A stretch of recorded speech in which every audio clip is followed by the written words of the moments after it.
নমস্কার বন্ধুরা, হরে কৃষ্ণ। আমি সহদেব। আর আজকের এই ভিডিওতে আমি আপনাদের জানাবো কুরুক্ষেত্রের যুদ্ধে রথের উপর দাঁড়িয়ে অর্জুন যখন যুদ্ধ করতে অস্বীকার করলেন, তখন স্বয়ং ভগবান শ্রীকৃষ্ণ অর্জুনকে গীতার শিক্ষা প্রদান করেন। কিন্তু আপনি কি জানেন, গীতার প্রথম 3টি শ্লোকের মধ্যেই আপনার জীবনের বহু সমস্যার সমাধান কিভাবে লুকিয়ে আছে।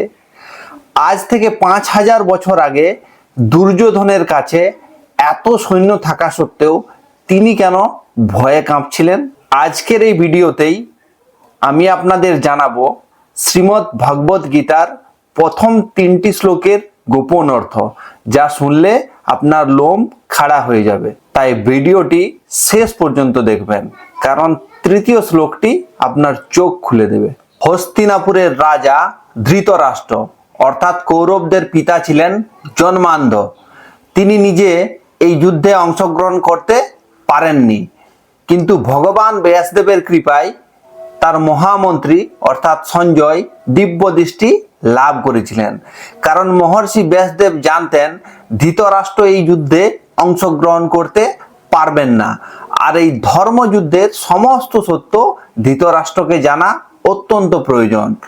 আর তার মহামন্ত্রী ছিলেন একজন সত্যবাদী এবং নিরপেক্ষ মানুষ, তাই তিনি সঞ্জয়কে এই বিশেষ বর প্রদান করেন। ধৃতরাষ্ট্র উবাচ ধর্মক্ষেত্রে কুরুক্ষেত্রে সমবেতাযুৎসবা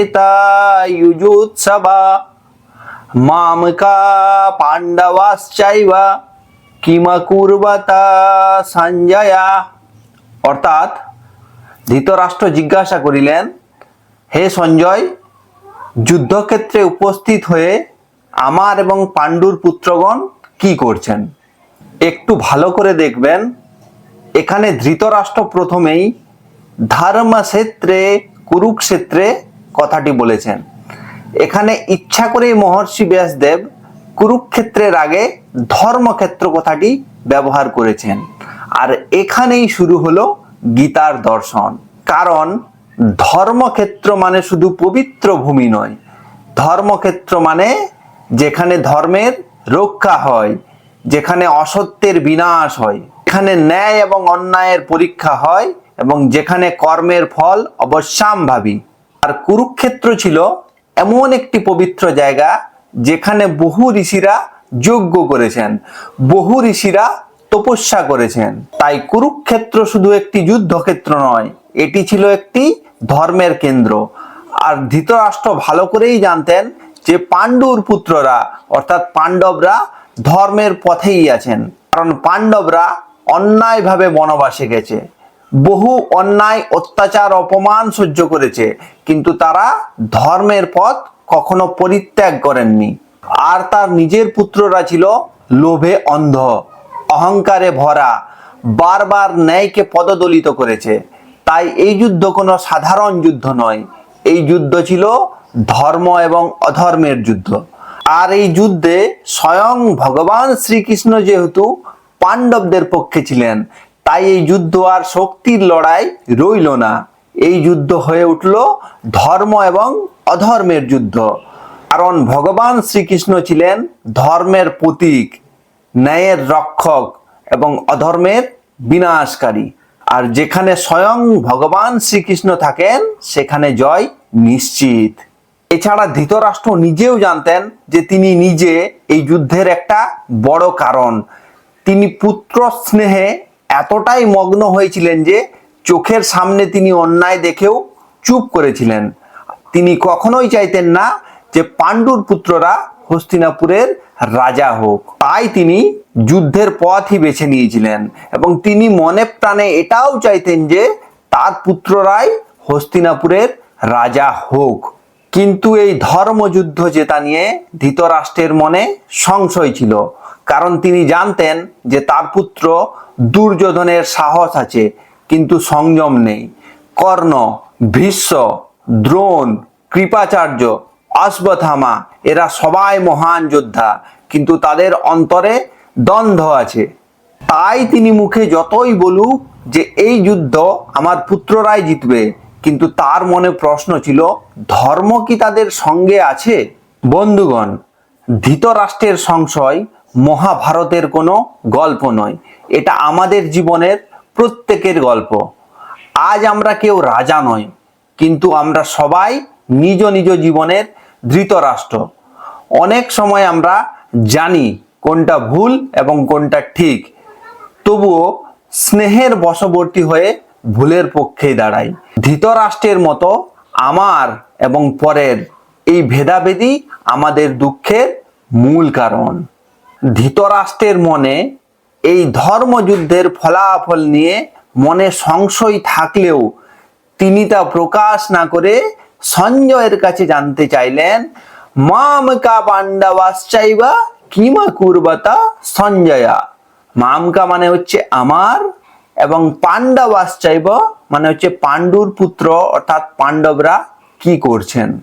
আর এখানেই ধৃতরাষ্ট্র পাণ্ডব এবং কৌরবদের মধ্যে নিজে বিভেদ রেখা টেনে দিয়েছেন, কারণ পাণ্ডবরা ছিল তার নিজের ভাই অর্থাৎ পাণ্ডুর সন্তান এবং একই পরিবারেরই অংশ। তবুও তিনি তাদের নিজের বলে স্বীকার না করে আলাদাভাবে দেখিয়েছেন।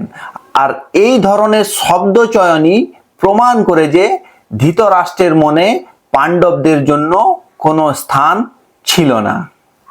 সঞ্জয় উবাচ দৃষ্টা তু পাণ্ডবামিকম বিউঢ়ং দুর্যোধনস্ত্বদা আচার্যমুপসংগম্য রাজা বচনবপ্রীতঃ।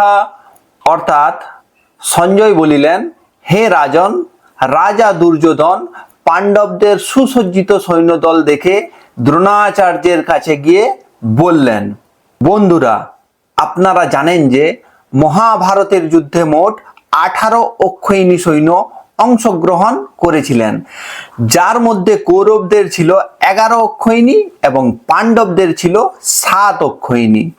সংখ্যায় অনেক বেশি থাকা সত্ত্বেও যুদ্ধের ঠিক আগে দুর্যোধন অস্থির হয়ে পড়েছিলেন, কারণ পাণ্ডবদের সৈন্য সংখ্যা কম থাকলেও তাদের সাজানোর রণকৌশল ছিল অত্যন্ত নিখুঁত। অর্জুন এবং ধৃষ্টদ্যুম্নের সাজানোর সেই রণকৌশল দেখে দুর্যোধন বুঝতে পেরেছিলেন যে এই যুদ্ধ জেতা সহজ হবে না। তাই দুর্যোধন সেনাপতি ভীষ্মের কাছে না গিয়ে চলে গেলেন অস্ত্রগুরু দ্রোণাচার্যের কাছে। দুর্যোধন গুরু দ্রোণের কাছে গিয়ে এটা মনে করিয়ে দিতে চাইলেন যে আমাদের সামনে যারা যুদ্ধের জন্য সমবেত হয়েছেন তারা সকলেই আমাদের শত্রু, তাদের যেন কোনো রকম দয়া দেখানো না হয়। বন্ধুরা, গীতার এই দ্বিতীয় শ্লোকটি থেকে আমরা আমাদের জীবনের অনেকগুলি অমূল্য শিক্ষা পাই। প্রথমত, দুর্যোধনের কাছে অনেক বেশি সৈন্য থাকা সত্ত্বেও তিনি ভয় পেয়ে গিয়েছিলেন, কারণ সে জানতো সে অন্যায়ের পথে আছে। অর্থাৎ আপনি যদি সৎ পথে থাকেন তাহলে আপনার সাহস হবে পাহাড়ের চূড়ার মতো, আর আপনি যদি অন্যায়ের পথে থাকেন তাহলে বাইরের চাকচিক্যও আপনার ভয় লুকোতে পারবে না। দ্বিতীয়ত, পাণ্ডবদের সৈন্য সংখ্যা কম ছিল, কিন্তু তারা ছিল সুশৃঙ্খল, যা দেখে দুর্যোধন ঘাবড়ে গিয়েছিলেন। অর্থাৎ আপনার জীবনে কতটুকু সম্পদ আছে সেটা বড় কথা নয়, আপনি কতটা সুশৃঙ্খলভাবে সেটা ব্যবহার করছেন। তৃতীয়ত, দুর্যোধন রাজা হয়েও যুদ্ধের আগে অস্থির হয়ে ছুটছিলেন, অর্থাৎ কঠিন সময়ে যে নিজের মাথা ঠান্ডা রাখতে পারে সেই প্রকৃত নেতা। চতুর্থত, বিপদে পড়লে আমরা বড়দের কাছে যাই যাতে বিপদ থেকে উদ্ধার হওয়ার জন্য সুপরামর্শ পাই, কিন্তু দুর্যোধন গিয়েছিলেন গুরুকে ম্যানুপুলেট করতে। তাই আপনি যখন আপনার গুরু বা শিক্ষকের কাছে যাবেন তখন শেখার মানসিকতা নিয়ে যাবেন, তাতেই সঠিক সমাধান পাবেন। পঞ্চমত, পাণ্ডবদের সৈন্যদল দেখে দুর্যোধন আসলে নিজের করা পাপের পরিণাম দেখতে পাচ্ছিলেন। অর্থাৎ আপনি সত্যকে যত এড়িয়ে চলবেন, সত্য তত ভয়ঙ্কর হয়ে আপনার সামনে আবার এগিয়ে আসবে। তাই শুরু থেকে ন্যায়ের পথে চলাই বুদ্ধিমানের কাজ। বন্ধুরা, 5000 বছর আগেকার এই শ্লোকটি আজও আমাদের শেখায় যে অধর্মের পথে থেকে জয় পাওয়া অসম্ভব, কারণ সেখানে শক্তির চেয়ে ভয়ের রাজত্বই বেশি। পশ্যেতাং পাণ্ডুপুত্রানামাচার্য মহতিম চুমম বিউঢ়ং দ্রুপদ পুত্রেণ তব শিষ্যেন ধীমিতা। অর্থাৎ দুর্যোধন বললেন, হে আচার্য, দেখুন পাণ্ডবদের এই বিশাল সেনা, যা আপনারই বুদ্ধিমান শিষ্য দ্রুপদের পুত্র ধৃষ্টদ্যুম্ন অত্যন্ত বুদ্ধিমত্তার সাথে সাজিয়েছেন।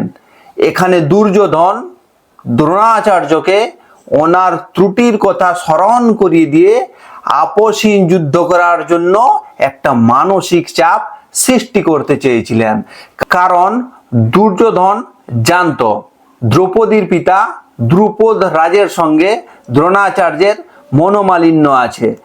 তাই দ্রুপদ রাজ এক মহাযজ্ঞের আয়োজন করেন, যার ফলস্বরূপ তিনি এক পুত্র সন্তান লাভ করেন, যে দ্রোণাচার্যকে হত্যা করতে সক্ষম।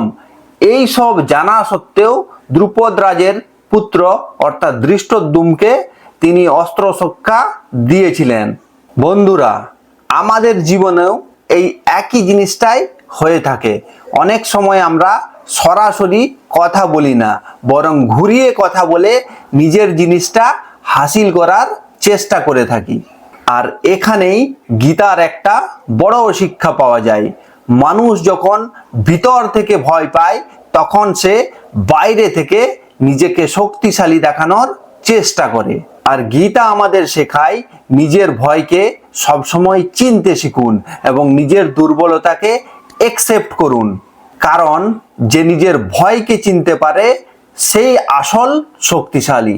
বন্ধুরা, গীতার এই 3টি শ্লোক থেকে আমরা এই শিক্ষাই পাই যে আমরা যদি অধর্মের পথে থাকি তাহলে আমাদের পরাজয় নিশ্চিত, কারণ সেখানে শক্তির চেয়ে ভয়ের রাজত্বই বেশি। আজকের এই ভিডিওটি আপনাদের কেমন লাগলো কমেন্টে অবশ্যই জানাবেন।